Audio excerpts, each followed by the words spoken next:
Accounting for management MBA first sem के students के लिए है ये, ठीक है। ये first unit first sem AFM मतलब अकाउंटिंग फॉर मैनेजमेंट का फर्स्ट सेम का फर्स्ट यूनिट का प्रॉब्लम है, ठीक है। जनरल एंट्रीज, तो जनरल एंट्रीज पर तो हर अपन इंटर में भी पढ़े, डिग्री में भी पढ़े, अब MBA में भी है, ठीक है। तब इसमें जनरल एंट्रीज में क्या है बताओ, इजी है, बहुत जने को नहीं आता, क्योंकि ये एंट्रीज में कन्फ्यूजन, यहाँ कन्फ्यूजन होता क्यों, जबकि ये बहुत ज़्यादा इजी है। इसके थोड़े ट्रिक्स है, वो मैं एक्सप्लेन करती हूँ, इसमें इंशाल्लाह कवर अप हो जाता, ठीक है।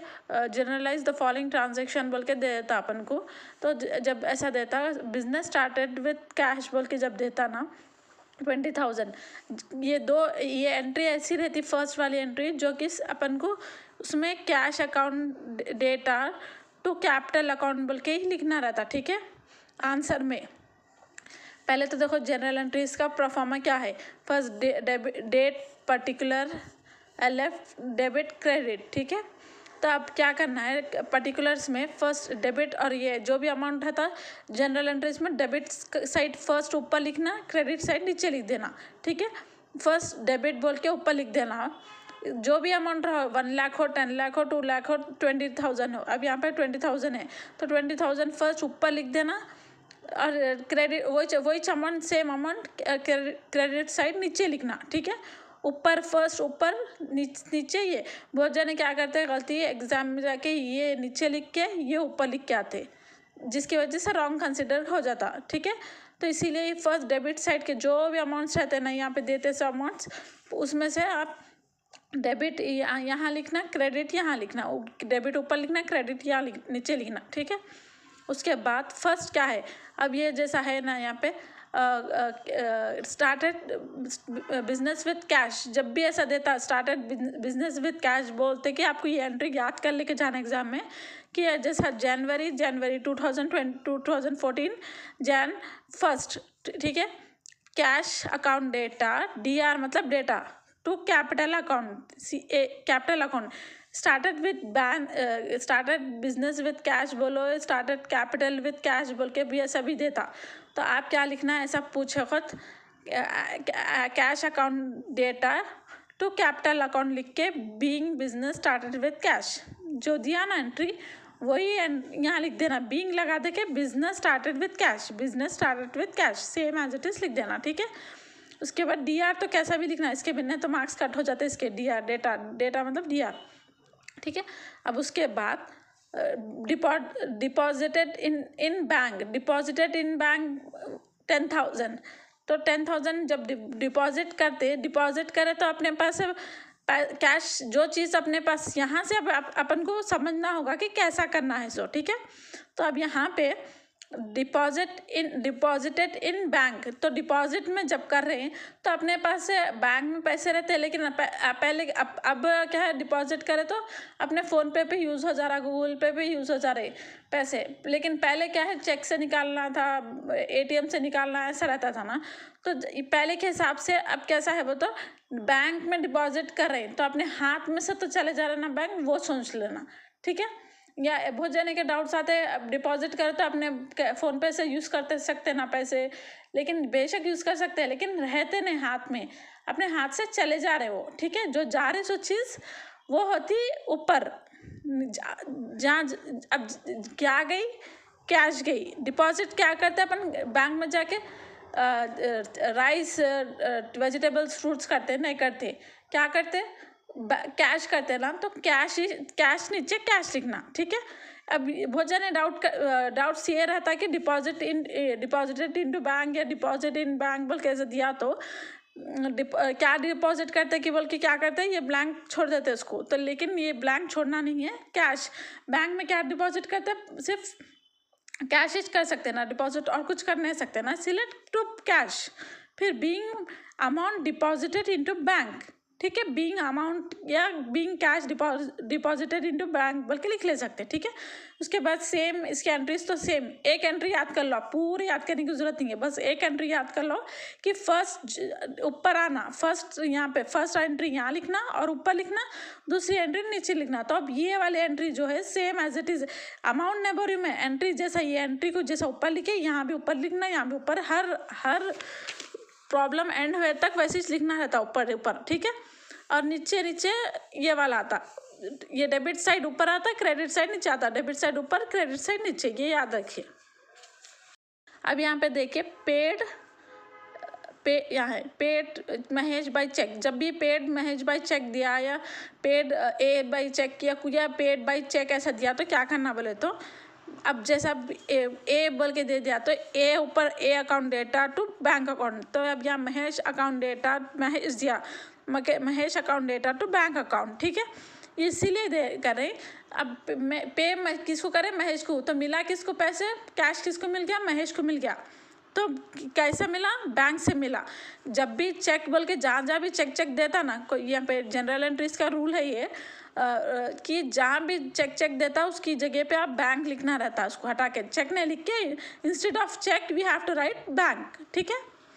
उसके बाद कहा है Mahesh account data to bank account being paid Mahesh by cheque, यहाँ लिखते हैं आप बीइंग चेक से करे, लेकिन यहाँ पे क्या लिख रहे हैं, टू की जगह पे एंट्री पे क्या लिख रहे हैं, बैंक लिख रहे हैं, क्योंकि चेक जब भी पूछता चाहे इधर एंट्री लिखना रहा तो बैंक लिखना, या इधर एंट्री लिखना रहा तो बैंक लिखना, चेक की जगह पे बैंक लिख देना, ठीक है। चाहे वो एंट्री ऊपर रहो चाहे नीचे रहो, ठीक है।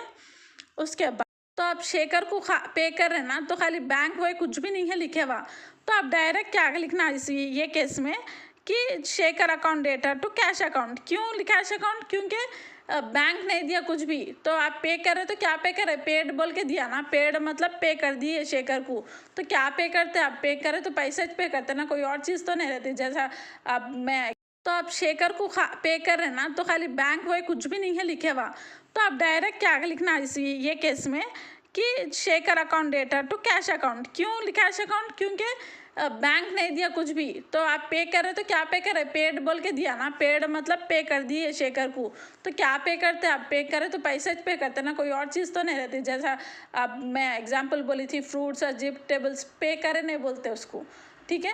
तो अब पे कर रहे हैं किसको बोलते, पे और पेड किसको बोलते, कैश कुछ बोलते। तो कैश क्या होता, ये इधर आता कैश, कैश क्या होता, पेड होता, पे होता क्या कैश होता ना, तो वो समझना, पेड जब भी दिया आपको कैश रहता, वो याद रखो। अगर भूल जाते हैं तो ये याद रख लो कि पेड रहा बोल के रहा तो वो कैश रहता, अगर पेड की जगह के साथ अगर वही लाइन में चेक बोल के दे दिया तो वो कैश नहीं लिख के बैंक लिख देना वो जगह पे, ठीक है। अब महेश तो ऊपर आ गया, नीचे की लाइन पे क्या आना, बैंक आना, क्योंकि चेक है। अगर पेड खाली पेड शेखर है या पेड ए और बी या मिस्टर ए मिस्टर बी जो भी नाम दियो भाई, पेड बोल के खाली नाम दे दिया, चेक नहीं दिया, तो जो नाम ऊपर दिया वो ऊपर लिख देना, नीचे पेड क्या पे करते, कैश इस पे करते ना, तो कैश नीचे आना, ठीक है। देखो यहाँ पे Shekhar account data to cash account being cash pay to Shekhar, जो अब यहाँ बीइंग का भी कुछ भी सीन नहीं है याद करने का, बस खाली ये सेम एज इट इज लिख देना, बस बीइंग पहले लगा देना, ये याद रख लो, being paid to Shekhar, being cash pay to Shekhar, या बीइंग कैश पे करे ना, कैश लिख देना। अब यहाँ being paid Mahesh by cheque same है, देखो being paid Mahesh by cheque same as it is, ठीक है। जैसा आप और बैंक में being amount deposited into bank, deposited into bank, in bank है तो बस इनटू बैंक, बस थोड़ा सा डिफरेंस, ज़्यादा कुछ भी नहीं करना है इसमें, ठीक है। अब यहाँ पे क्या दिया, being cash paid to Shekhar, ये बीइंग पेड लिख दिया तो इनकम्प्लीट हो जाता, being cash paid to Shekhar dash, बस सेम एज इट इज है, बस बीइंग लगा के कैश लगा के पेड टू ये cash Shekhar, same paid to Shekhar same रहता, ठीक है। यहाँ पेड शेखर है तो पेड टू शेखर, इतना तो अपन को सेंस है कि कैसा टू कब लगाना, इनटू कब लगाना, ठीक है।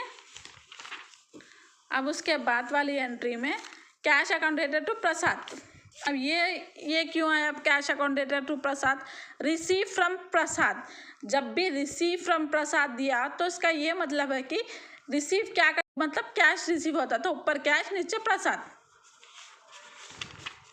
देखिए ऊपर cash cash account data to Prasad account being cash receive from Prasad 1000, ये तो मैं पहले ही बोल दी थी, और डेट का ऐसा भी लिखना हर उसमें।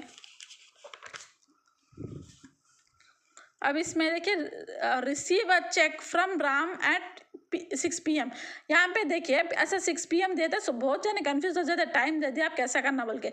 टाइम कुछ कंसिडर नहीं करता, बस देखना ये चेक दिया और रिसीव दिया, वो देख के अपन आंसर वो करना कि bank account data to Ram account. क्यों bank account data to Ram account दिया? क्योंकि रिसीव चेक फ्रॉम राम, तो बैंक मैं क्या बोली थी आपको, चेक जब भी आया बैंक वो जगह पे बैंक लिखना, उसके बाद जो भी दिया वो दे लिखना बोल के, तो ऊपर बैंक नीचे राम, बैंक राम। क्यों बैंक राम? क्योंकि वहाँ पे एंट्री वैसी है, bank account data to Ram account. ये एंट्री क्या है, एंट्री का मतलब क्या है, इसका मतलब रिसीव अ चेक।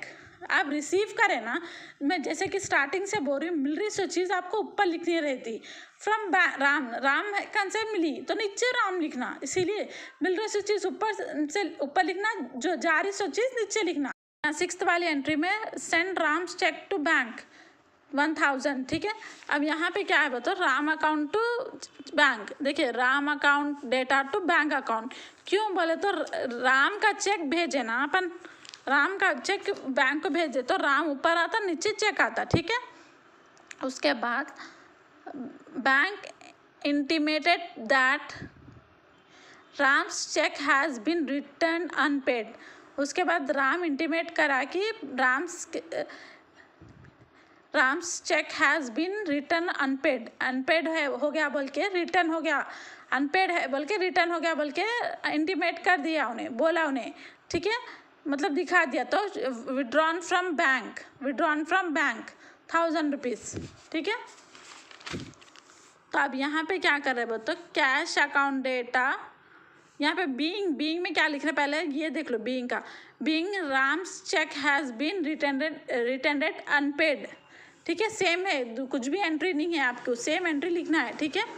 अब उसके बाद 14 Jan 2012 में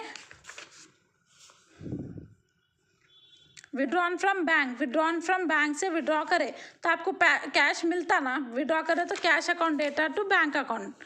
यहाँ देखिए cash account data to bank account, क्योंकि being cash withdrawn from bank for office use, ठीक है। अब ये खाली ऐसे एंट्री दिया तो ऑफिस यूज़ बोल के लिख लेना आप।